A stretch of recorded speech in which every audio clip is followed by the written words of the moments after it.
अस्सलाम वालेकुम नासरीन। प्यारे नासरीन, कुरान मजीद की सूरह हज में अल्लाह तबारक व तआला इरशाद फरमाता है, और हमने हर उम्मत के लिए कुर्बानी मुकर्रर कर दी है ताकि वो अल्लाह का नाम ले उन जानवरों पर जो हमने उनको अता किए हैं। कुरान मजीद के मुताबिक किसी हलाल जानवर को अल्लाह तबारक व तआला का कुर्ब हासिल करने की नीयत से ज़बह करना हज़रत आदम अलैहिस्सलाम के ज़माने से ही शुरू हुआ, और फिर उस कुर्बानी का मकसद बयान करते हुए अल्लाह तबारक व तआला ने इरशाद फरमाया कि अल्लाह के पास उन कुर्बानियों का गोश्त नहीं पहुंचता और न खून पहुंचता है, बल्कि तुम्हारा तकवा पहुंचता है। ये सुन्नत इब्राहिमी की अहमियत का अंदाज़ा इस बात से लगाएं कि हज़रत ज़ैद बिन अकरम रज़ियल्लाहु तआला अन्हु इरशाद फरमाते हैं कि सहाबा इकराम ने अर्ज़ किया, या रसूलल्लाह, ये कुर्बानी क्या है? आप सल्लल्लाहु तआला अलैहि वसल्लम ने जवाब दिया, ये तुम्हारे बाप हज़रत इब्राहीम अलैहिस्सलाम की सुन्नत है।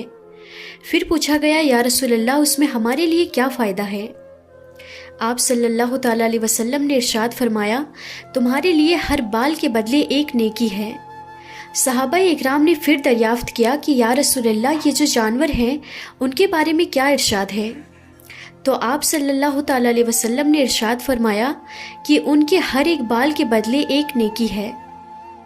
कुर्बानी करना हर साहिब इस्तिताअत शख्स पर वाजिब है। रसूल अकरम सल्लल्लाहु तआला अलैहि वसल्लम ने अपनी असहाब और उम्मत के लिए कुर्बानी के आदाब और अहकामात में से मुख्तलिफ अहकामात बयान किए। उन्हीं आदाब व अहकामात में से एक ये है जो हज़रत बरा बिन अज़ीम रज़ियल्लाहु तआला अन्हु से रिवायत है कि रसूलुल्लाह सल्लल्लाहु तआला अलैहि वसल्लम से अर्ज़ किया गया कि किन जानवरों की कुर्बानी से बचना चाहिए। तो आप सल्लल्लाहु तआला अलैहि वसल्लम ने अपने दस्ते मुबारक के इशारे से फरमाया कि 4 किस्म के जानवर कुर्बानी के लिए दुरुस्त नहीं हैं। आज की वीडियो में ईद उल अज़हा की मुनासिबत से आप लोगों को उन 4 जानवरों के बारे में तफसील से बताएंगे, लेकिन वीडियो में आगे बढ़ने से पहले आप लोगों से एक छोटी सी गुजारिश है कि अगर आप इस चैनल पर नए हैं तो हमारे इस चैनल ताबिश इल्म को सब्सक्राइब करके बेल नोटिफिकेशन पर भी ज़रूर क्लिक कर दीजिएगा, ताकि हमारी हर आने वाली वीडियो की नोटिफिकेशन आप तक पहुँचती रहे। तो चलिए नाज़रीन, आज की इस वीडियो को शुरू करते हैं। नाज़रीन, अहादीस मुबारका की बेहतर किताबों में ये हदीस मुबारका मशहूर है कि हज़रत बरा बिनत अज़ीम रज़ियल्लाहु तआला अन्हु से रिवायत है कि आप सल्लल्लाहु तआला अलैहि वसल्लम से ये दरियाफ्त किया गया कि किन जानवरों की कुर्बानी से बचना चाहिए। तो आप सल्लल्लाहु तआला अलैहि वसल्लम ने दस्ते मुबारक के इशारे से फरमाया कि 4 किस्म के जानवर कुर्बानी के लिए हरगिज़ दुरुस्त नहीं है। उनमें से पहला लंगड़ा जानवर जिसका लंगड़ापन जाहिर हो, उसके बाद दूसरा काना जानवर जिसका कानापन जाहिर हो, तीसरा वो जो बीमार हो यानी कि जिसकी बीमार जाहिर हो, और चौथा कमज़ोर और लाचार जानवर यानी जिसकी हड्डियों में गूदा ना हो यानी हड्डियों का पिंजरा हो।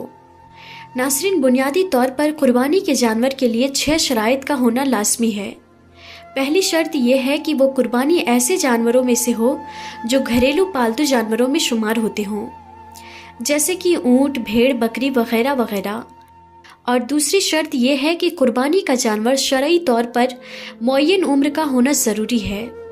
वो इस तरह की भेड़ का बच्चा अगर वो 6 महीने का भी है, वो मोटा और ताकतवर हो तो उसकी कुर्बानी की जा सकती है, जबकि दिगर जानवरों में उनके अगले 2 दांत की मौजूदगी ज़रूरी है।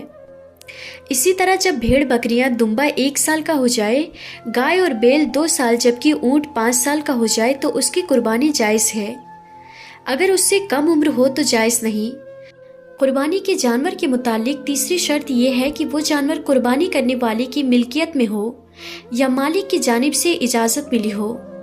लिहाजा जो जानवर मिल्कियत में ना हो तो उसकी कुर्बानी ठीक नहीं है, मसलन गज़ब या चोरी करता जानवर, और इसी तरह बातिल और गलत तरीके से हत्याया गया जानवर, क्योंकि अल्लाह तबारक व तआला की नाफरमानी के ज़रिए से अल्लाह ताला का कुर्ब हासिल नहीं किया जा सकता।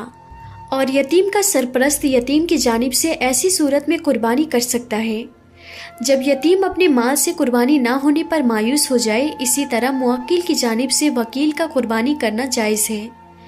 कुर्बानी के जानवर के मुतालिक चौथी शर्त यह है कि ये जानवर गिरवी ना रखा गया हो, जानवर का किसी दूसरे के साथ ताल्लुक ना हो, लिहाजा रहम रखने वाले जानवर की कुर्बानी नहीं हो सकती। قربانی کے جانور کے لیے 5ویں لازمی چیز یہ ہے کہ قربانی کا جانور 4 ایسی عیبوں سے پاک ہونا چاہیے جس کا ذکر رسول اکرم صلی اللہ تعالیٰ علیہ وسلم کے فرمان میں آیا ہے کہ اس کی قربانی ہونے میں رکاوٹ ہے۔ پہلا عیب آنکھ میں واضح عیب ہونا، یعنی ایسا جانور جس کی آنکھ بہہ کر دھس چکی ہو یا بٹن کی طرح ابھری ہوئی ہو، یا پھر آنکھ مکمل طور پر سفید ہو کر کالے پن کی مکمل دلیل ہو۔ دوسرا، واضح طور پر بیمار جانور، اس سے مراد وہ جانور جسے بخار ہو، جس کی بینا پر جانور گھاس نہ کھائے اور نہ ہی بھوک لگے۔ اسی طرح جانور کی بہت زیادہ خارش جس سے گوشت متاثر ہو جائے یا خارش جانور کی صحت پر اثر انداز ہو۔ ایسے ہی گہرے زخم اور اسی طرح کی دیگر بیماریاں جو جانور کی صحت کو متاثر کر سکتی ہے، اس جانور کی قربانی بھی جائز نہیں ہے۔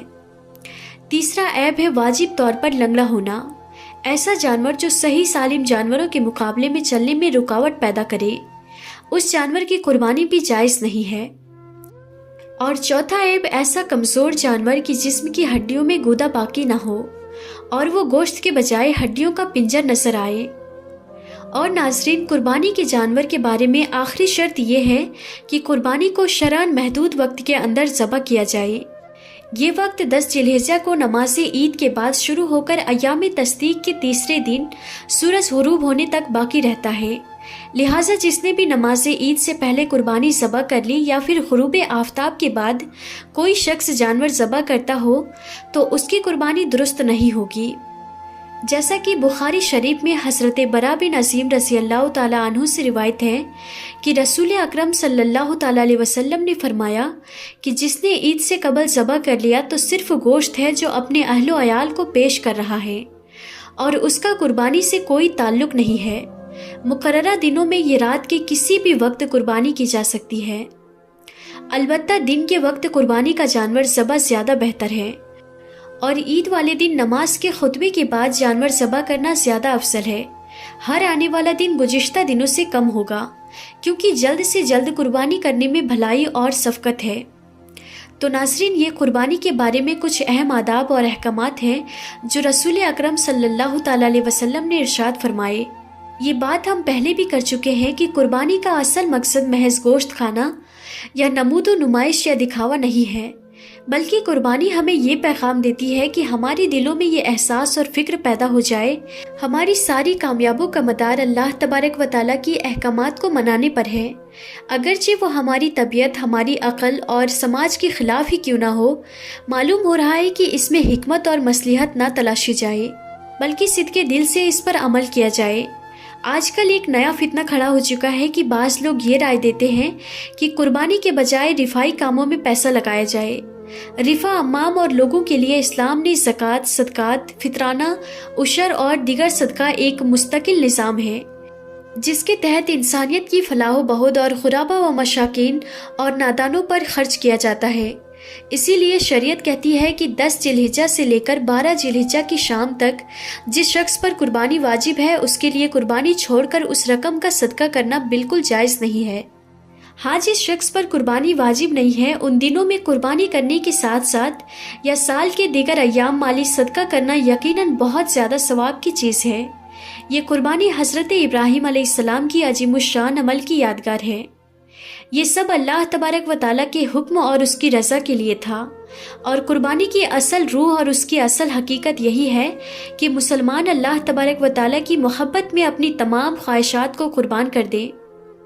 اللہ تبارک و تعالیٰ ہمیں اسی جذبے اور اپنی رضا کے لیے قربانی کرنے کی توفیق عطا فرمائے، آمین یا رب العالمین۔ تو ناظرین، یہ ویڈیو آپ کو کیسی لگی آپ ہمیں کمنٹ میں ضرور بتائیں۔ تو آج کی اس ویڈیو میں تھا بس اتنا ہی، ہم پھر ملتے ہیں اگلی نئی ویڈیو میں، تب تک کے لیے خدا حافظ۔